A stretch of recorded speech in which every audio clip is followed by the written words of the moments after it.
अगर आप तगड़क है और आपकी ड्यूटी जनगणना में लगी हुई है तो आपको आपका जनगणना सर्वे किस प्रकार कंप्लीट करना है, क्योंकि जनगणना सर्वे कंप्लीट करने के लिए आपको पहले एक एचएलबी मैप बनाना होगा। उसमें आपको भवन संख्या और जनगणना मकान की नंबरिंग करनी होगी। तो ये आप किस प्रकार कर पाएंगे, आज की पूरी प्रोसेस यही है। जब भी आप किसी के घर पे जाएंगे तो पहले आपको क्या करना होगा, आपके परिक्षेत्र में एक बार घूमना होगा और आपको स्टार्टिंग कहाँ से करनी है, नॉर्थ वेस्ट से। तो इसका मतलब है जब आप स्टार्टिंग करेंगे मकानों की तो वो करेंगे आप नॉर्थ वेस्ट से, एंड जब आप उसकी एंडिंग करेंगे तो वो हो जाएगी साउथ ईस्ट में।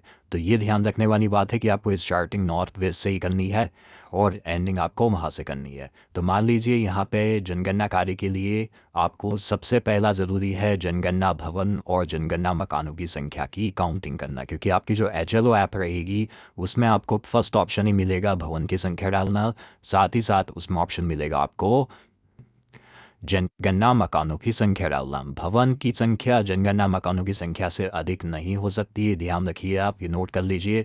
जनगणना मकानों की संख्या ही अधिक रहने वाली है, भवन और जनगणना मकानों की संख्या कभी भी ज़्यादा नहीं होगी। क्योंकि भवन की संख्या इसलिए क्योंकि एक ही भवन में अधिक यहाँ पे हमको परिवार हो सकते हैं, जनगणना मकान हो सकते हैं, तो जनगणना मकानों की संख्या सबसे अधिक रहने वाली है।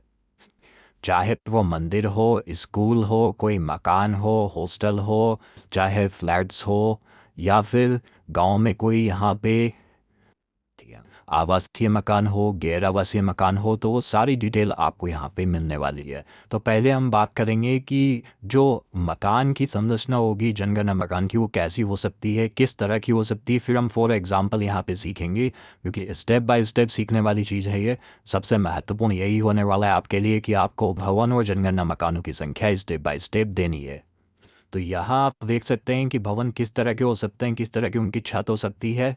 अगर भवन हम उसको तभी कंसिडर करेंगे जब उसकी कोई छत होगी। अगर उसने टीन शेड भी लगाया हुआ है तो भी आपको उसको भवन में कंसिडर किया है। तो ये आप संरचना देख सकते हैं, गांव का झोपड़ा है लेकिन इसकी छत इन्होंने कैसे करी हुई है, तब भी आपको ये भवन मानना पड़ेगा, जिंगना मकान मानना पड़ेगा। साथ ही साथ ऊपर टीन शेड लगे हुए हैं पास वाले में, तो आप वो भी देख सकते हैं। थर्ड वाले में देख सकते हैं किस तरह इसको इन्होंने सेट किया हुआ है इनकी छत को, तो वो भी आपको कंसीडर करना होगा। चाहे शंकुनुमा छत हो या गोलाकार हो या त्रिभुजाकार हो, आपको सारी की सारी यहाँ पे कंसीडर करनी होगी। लेकिन ऐसे भवन जिनकी छत ही नहीं है तो आप उनको कंसीडर नहीं करेंगे भवन। अब आप यहाँ देख सकते हैं भवन की दीवार किस तरह की हो सकती है, इस टाइप की हो सकती है।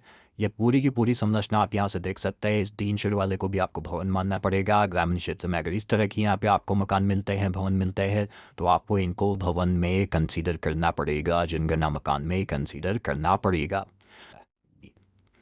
अब आप यहाँ देखेंगे कि आपको यहाँ पे 6 मकान दिख रहे हैं, 101, 102, 103, 104, 105, 106। तो पहला मकान जो है आपको वहाँ पे जाना है और पूछना है कि इस मकान में कितने परिवार रहते हैं।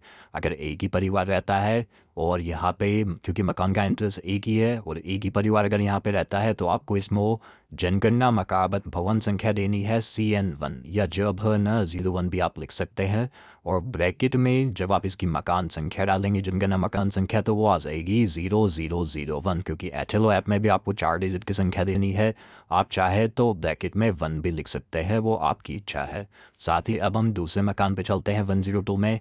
अगर यहाँ पे आपकी पूछेंगे आप सबसे पहले कि कितने यहाँ पे फैमिली रहती है, कितने लोग खाना बनाते हैं, एक ही रसोई है या अलग अलग है, तो आप जब ये चीज़ें पूछेंगे इनसे तो आपको यहाँ पे लिखना होगा। मान लीजिए इसमें एक ही परिवार रहता है तो इसको भी हम दे देंगे CN2 0001, क्योंकि दूसरा भवन है और जनगणना मकान की संख्या कितनी है, एक ही है, तो हम वही लिख देंगे।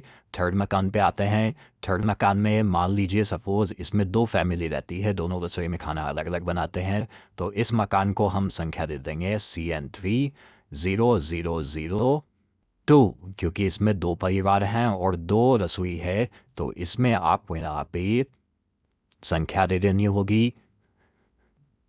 इन केस अगर इन सभी परिवारों में जिसमें आप सर्वे करने जा रहे हैं तो आपको यहाँ पे मान लीजिए सभी में यहाँ पे एक ही मकान है, एक ही भवन है और एक ही परिवार है, तो यहाँ पे सिंपल आपको कुछ नहीं करना है। फर्स्ट मकान को आप दे देंगे CN1 01 ऑब्लिक यहाँ पे आ जाएगा 0001, CN2 0001, CN3 0001, CN4 0001, CN5 0001, तो CN6 0001। तो ये तो हो गया एक एग्जाम्पल जिसमें मान लीजिए एक ही परिवार है, एक ही जगह खाना बनता है और एक ही रसोई है, और भवन संख्या 1 हो गई, जनगणना मकान संख्या 1 हो गई। अब ये परिदृश्य देखिए आपकी, यहाँ पे खंडर है, तो इसमें लिखा हुआ है कि भवन के लिए छत होना अनिवार्य है। भवन में छत नहीं होगी तो ना भवन में कंसिडर होगा ना मकान संख्या में कंसिडर होगा। एंड जस्ट उसके पास ही एक यहाँ पे आप देख सकते हैं भवन है जिसमें यहाँ पे कार्य किया जाता है या फैमिली भी रहती है, तो इसको भी हम संख्या देंगे। तो ये फॉर एग्जाम्पल सिखा रहा हूँ मैं आपको कि कौन को आप भवन मानेंगे और किसको नहीं। अब आप यहाँ देखेंगे एक मकान आपके सामने यहाँ पे प्रदर्शित हो रहा है, जिसमें अब आप देखेंगे एंट्रेंस भी एक ही है, परिवार भी एक ही रहता है, साथ ही साथ यहाँ पे आपकी जनगणना मकान भी आपको यहाँ पे एक ही देना होगा, क्योंकि भवन एक है, जनगणना मकान एक है, एंट्रेंस एक है।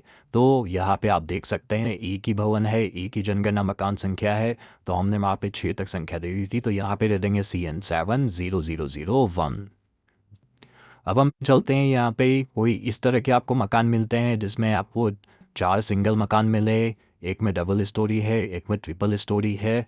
तो अब आप यहाँ पे देखेंगे कि पहला जो भवन है, दूसरा जो भवन है, तीसरा जो भवन है, चौथा जो भवन है, चारों एक ही भवन है, एक ही एंट्रेंस है, एक ही परिवार रहता है यहाँ पे। तो इन चारों को हम यहाँ पर डिजिट दे देंगे CN8001, CN9001, CN10001, CN11 001। अब बात करेंगे यहाँ पे भवन 5 की, जो यहाँ पे हमें यहाँ पे शो हो रहा है। तो इसके दो आपको स्टोरी दिख रही है, दो ही एंट्रेंस है, दो एंट्रेंस है इसमें, आप ध्यान से देखिए। अब इस पे ध्यान रखने वाली बात यह है कि इसमें 2 एंट्रेंस है, साथ ही मान लीजिए सपोज इसमें यहाँ पे आपको 2 परिवार रहते हैं।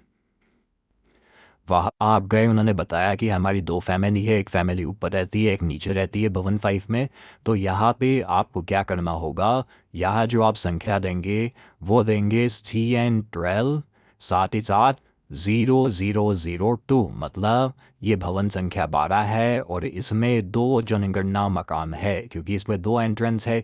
लेकिन इसमें दूसरा भी यहाँ पे एक कारण बन सकता है कि अगर इसमें एक ही फैमिली है, पूरा एक का ही मकान है, चाहे इसमें 2 एंट्रेंस क्यों ना हो, लेकिन फिर आप इसको एक ही जनगणना परिवार मानेंगे और एक ही भवन संख्या आप इसको मानेंगे। तो ये ध्यान रखने वाली बात है। अब हम चलते हैं तीसरे स्ट्रक्चर में, भवन 6।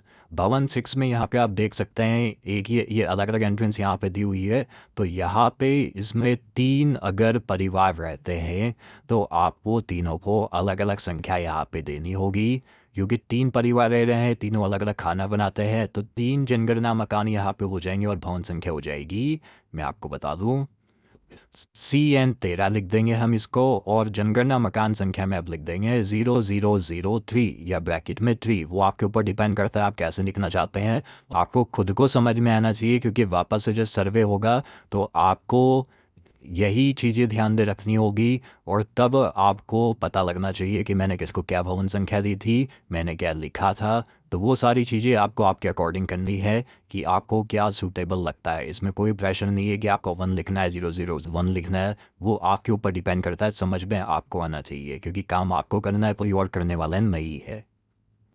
तो ये बात हो गई इस तरह के भवन की।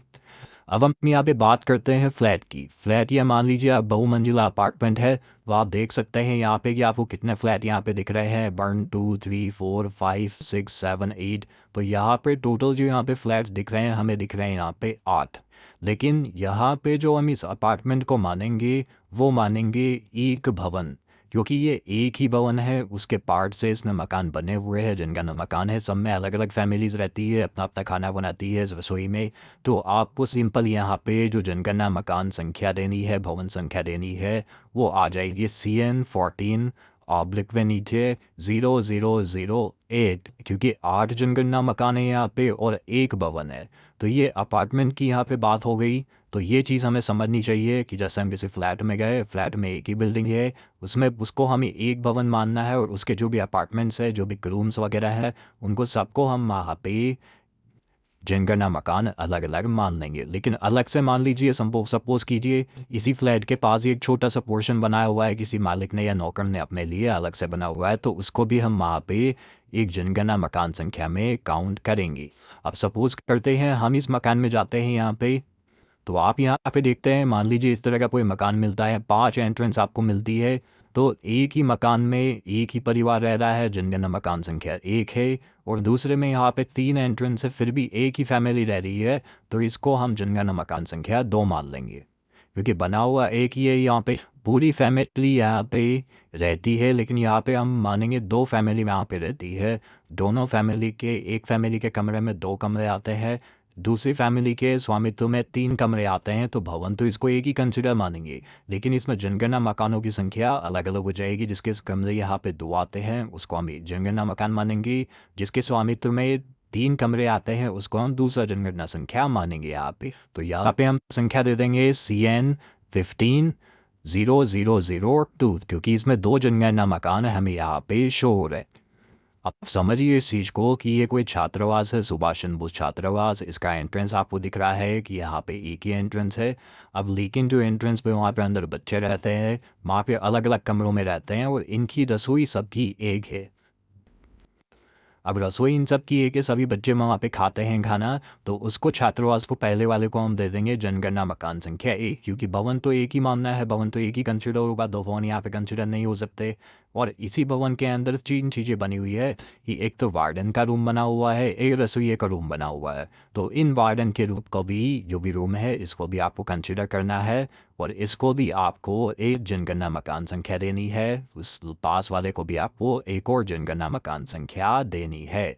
तो इसका कंक्लूजन ये निकलता है कि इसमें एक भवन है और 3 जनगणना मकान संख्या हमारे पास आ जाती। तो इसको हम दे देंगे CN60003। तो इसका मतलब है यहाँ पे एक भवन है और 3 जनगणना मकान अब हम चलते हैं नेक्स्ट मकान की ओर कि कोई गांव है, वहाँ पे हमें यहाँ पे एक परिवार मिलता है। उस परिवार में आपको यहाँ पे 3-4 चीज़ें दिखती है कि एक तो मुख्य आवास है। अब आप जाएंगे किसी गांव में तो रसोई अलग ही रहती है, अपने घर की तरह रहती नहीं है कि घर के साथ ही कमरे के साथ ही रसोई अटैच हो। वहाँ पे किचन अलग ही रहता है गाँव में। तो आप देखेंगे मुख्य आवास पे एक आदमी खड़ा हुआ है, रसोई में कोई खाना बना रहा है। यहाँ पे पशु शेड और वर्क शेड अलग अलग है, दोनों चीज़ें अलग अलग यूज़ में आ रही है, ध्यान रखिए। तो इस कंडीशन में हमें क्या करना है कि जो मुख्य आवास है, मुख्य आवास और रसोई को एक जनगणना मकान मानना है, और पशु शेड और वर्क शेड को अलग अलग जनगणना मकान हमें मानना है। तो इसमें एक भवन हो गया, और एक भवन में 3 यहाँ पे जनगणना मकान हो गए, जिसने पहले जो हमने कंसीडर किया मुख्य आवास प्लस रसोई को, उसके बाद पशु शेड और वर्क शेड को हमने अलग अलग भवन संख्या यहाँ पे दी। तो इसको हम कैसे लिखेंगे, CN17/0003। इसका मतलब है कि यहाँ पे एक भवन है और 3 यहाँ पे जनगणना मकान संख्या। पशु शेड को भी आपको जनगणना मकान संख्या मानना है। वर्क शेड के ऊपर छत ढकी हुई है, खुले में गाय थोड़ी बंधी हुई है, वहाँ के अंदर उसकी संख्या दी गई है, अलग से लिखा गया है। अब हम यहाँ पे देखते हैं कि ये इस तरह का कोई एक परिसर है। अब इस परिसर में आपको क्या क्या दिख रहा है, एक तो मुख्य आवास दिख रहा है, एक रसोई घर दिख रहा है, एक पशु शेड दिख रहा है, एक वर्कशॉप दिख रही है। तो यहाँ पे आपको क्या करना होगा, इस चीज़ को ध्यान से समझिए कि मुख्य आवास, रसोई घर, पशु शेड के बारे में मैंने पहले आपको बताया कि इस चीज़ को तो आप पहले एक भवन मानना पड़ेगा आपको, और वर्क शेड को आपको, वर्कशॉप को अलग साइड में पहले रखना है। इसमें एक भवन में क्या क्या आ रहा है, एक तो मुख्य आवास रसोई आ रही है, इसको एक जनगणना मकान मान लेंगे, साथ ही साथ पशु शेड को दूसरा जनगणना मकान मान लेंगे। तो यहाँ पे हो गया CN180002। लेकिन अब वर्कशॉप अलग चीज़ हो गई है, तो ये भी आपको एज अ भवन कंसीडर यहाँ पे करनी होगी। अगर इस तरह के परिसर में वर्कशॉप भी आपको कहीं मिलती है, तो इसको आपको अलग से भवन मानना है और अलग से जनगणना मकान मानना होगा। तो अब हम यहाँ पे क्या संख्या दे देंगे, CN190001। ऊपर मुख्य आवास और पशु शेड को मिला के दी हमने CN180002, और इसको आपको मानना पड़ेगा CN190001। तो इसमें 2 भवन है और 2 ही जनगणना मकान संख्याएं हैं। अब आप सर्वे करने जाते हैं और इस तरह का स्ट्रक्चर आपको मिलता है जिसमें आपको किसी पोर्स फैमिली में गए, आप पोर्स एरिया में गए तो यहाँ पे आपको दिखता है एक आवाज़ दिखता है, गिराज दिखता है, नौकर का आवाज़ दिखता है। तो आपको इसको सबसे पहले एक भवन संख्या दे देनी है कि एक परिसर के अंदर ये तो एक भवन संख्या हो गया ये। लेकिन अब इसमें ध्यान देने वाली ये बात है कि अगर यहाँ पे आपको गैराज को तो एक जनगणना मकान आपको यहाँ पे मानना होगा, साथ ही साथ नौकर के आवास को भी आपको जनगणना और वो मकान संख्या माननी होगी, और मुख्य आवास भी आपको एक जनगणना मकान संख्या देनी होगी। लेकिन इसमें भी एक कंडीशन है कि आप नौकर के आवास को जनगणना मकान संख्या तब देंगे और कब नहीं देंगे। कब देंगे ये ध्यान रखने वाली बात है कि जब नौकर अलग खाना बना रहा है अपने ही रूम में तो उसको आप जनगणना मकान संख्या अलग देंगे। लेकिन अगर वो खाना मकान मालिक की रसोई में ही खा रहा है तो उसको दोनों को मिला के हमें एक ही यहाँ पे जनगणना मकान संख्या देनी होगी। अगर नौकर यहाँ पे खाना एक में ही खा रहा है तो इस परिसर में एक भवन और 2 जनगणना मकान हो जाएंगे। लेकिन अगर यहाँ पे नौकर खाना खुद के पास ही बना रहा है तो एक भवन और 3 जनगणना मकान यहाँ पे हो जाएंगे। तो इसको हम दे देंगे CN2003 या CN200002। दोनों कंडीशन मैंने आपको यहाँ पे बता दी है। अब देखिए यहाँ पे कि एक पीजी आपको गेस्ट हाउस दिख रहा है तो ये संस्थागत हाउस में काउंट होगा। ये तब काउंट होगा जब ये रजिस्टर्ड होगा। संस्थागत आवास में ऐसे यहाँ पे काउंट होगा कि आप यहाँ पे पीजी कॉलेज दिख रहा है, पीजी हाउस दिख रहा है, अगर ये पंजीकृत है, रजिस्टर्ड है तो आपको इसको एक ही यहाँ पे भवन मानना है और एक ही जनगणना संख्या मकान आपको यहाँ पे मानना है। लेकिन अगर दोनों ही यहाँ पे ये पीजी हाउस अगर पंजीकृत नहीं है तो यहाँ पे आपको अगर एक ही मकान है, यहाँ पे आपको एक ही भवन दिख रहा है और इसमें अलग अलग रूम्स हैं और परिवार अलग अलग रह रहे हैं या कोई अलग अलग रह रहा है, खाना अलग अलग खा रहे हैं, तो आपको उनको अलग अलग जनगणना मकान संख्या यहाँ पे देनी होगी। अब हम एक बहुत अच्छा एग्जांपल लेते हैं कि किसी भी आप गली में जाएंगे तो एक ब्यूटी पार्लर में तो आपको विशेष रूप से मिलने वाला है, क्योंकि यहाँ पे अब आप देखेंगे कि रेजिडेंस जो है इसका नीचे है, एंट्री नीचे है और ऊपर ब्यूटी पार्लर इसका चल रहा है। तो नीचे जो हम रेजिडेंस पर पूछेंगे तो ये खुद का ही यहाँ पे ब्यूटी पार्लर है, जाने का रास्ता भी एक ही है, एंट्रेंस भी एक ही है। तो इसको हम एक ही भवन और एक ही जनगणना मकान संख्या में यहाँ पे कंसीडर करेंगे, क्योंकि और ऊपर जो ब्यूटी पार्लर चल रहा है उसे हम आवास सह में यहाँ पे कंसीडर करेंगे, क्योंकि वो खुद के द्वारा ही चलाया जा रहा है यहाँ पे। तो इसको हम जब खुद के द्वारा ही कोई ऐसा कार्य किया जा रहा हो तो हमें उसको एक ही भवन और एक ही जनगणना मकान संख्या माननी है। अब सेकंड एग्जांपल इससे पूरा डिफरेंट है। आप देखिए नीचे रेजिडेंस है लेकिन यहाँ पे ऊपर जाने के लिए रास्ता अलग से दिया हुआ है। तो क्लिनिक चल रहा है ऊपर तो इसको हम भवन तो एक ही मानेंगे लेकिन जनगणना संख्या हमें यहाँ पे 2 माननी होगी। और एक एग्जांपल हम ले लेते हैं कि ब्यूटी पार्लर नहीं होता, ऊपर ऊपर रेजिडेंस होता और नीचे शॉप्स होती, तो शॉप को भी आपको यहाँ पे जनगणना मकान संख्या अलग अलग माननी होती और भवन संख्या एक ही रहती। तो ये थी भवन और जनगणना मकान संख्या हमें कैसे कंसीडर करनी है, उन्हें नंबरिंग कैसे देनी है। अगर आपको इससे रिलेटेड कुछ डाउट हो तो आप कमेंट सेक्शन में बता सकते हैं और मैं नेक्स्ट वीडियो बनाने का ट्राई करूँगा अगर आपको इसमें भी कुछ समझ में नहीं आ पाता है तो ये थी पूरी प्रोसेस। अगर आपको वीडियो पसंद आया हो तो प्लीज़ चैनल को सबसे पहले सब्सक्राइब करें, वीडियो को लाइक और शेयर करना ना भूलें।